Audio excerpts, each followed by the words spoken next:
माणिकराव कोकाटेंची कृषी खात्यावरून उचलबांगडी। आता कोकाटे क्रीडा खात्याचा पदभार सांभाळणार, तर दत्तात्रय भरणे नवे कृषी मंत्री।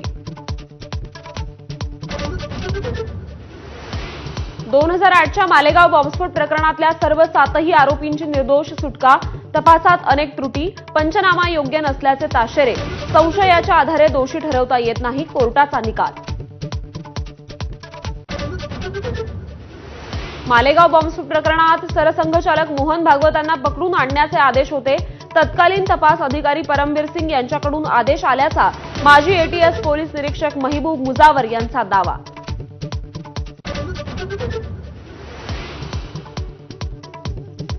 दुचाकी साध्वी प्रज्ञा सिंहांची होती आणि आरडीएक्स कर्नल प्रसाद पुरोहितांनी पुरवल्याचं सिद्ध नाही। कोर्टाचं निरीक्षण, निकालानंतर आरोपींना अश्रू अनावर। भगवा दहशतवाद असा प्रचार करणाऱ्या काँग्रेसनं हिंदूंची माफी मागावी, मुख्यमंत्री देवेंद्र फडणवीसांची मागणी। काँग्रेसचं षडयंत्र कोर्टाच्या निकालामुळे उघड झाल्याची टीका।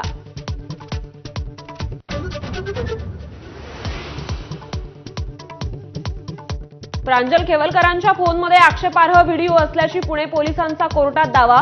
दुसऱ्या आरोपीला मुलींचे फोटो पाठवून अशीच मुलगी पाहिजे असा मेसेज केल्याचा आरोप।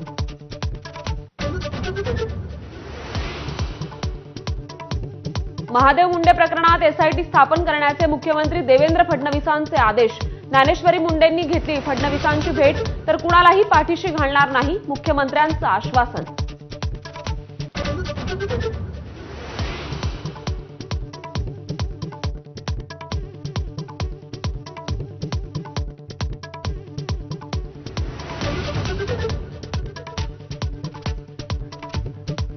केंद्रीय मंत्रिमंडळाच्या बैठकीत इटारसी नागपूर चौथ्या मार्गिकेसह छत्रपती संभाजीनगर ते परभणी दुहेरीकरण प्रकल्पाला मंजुरी। विदर्भ, मराठवाडा, विदर्भातील रेल्वे जाळं अधिक मजबूत होणार।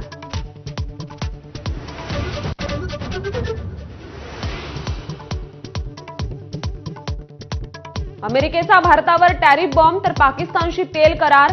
एके दिवशी पाकिस्तान भारताला तेल विकेल, ट्रम्प यांनी डिवचलं, तर देशासाठी सर्व पावलं उचलू, भारताची भूमिका।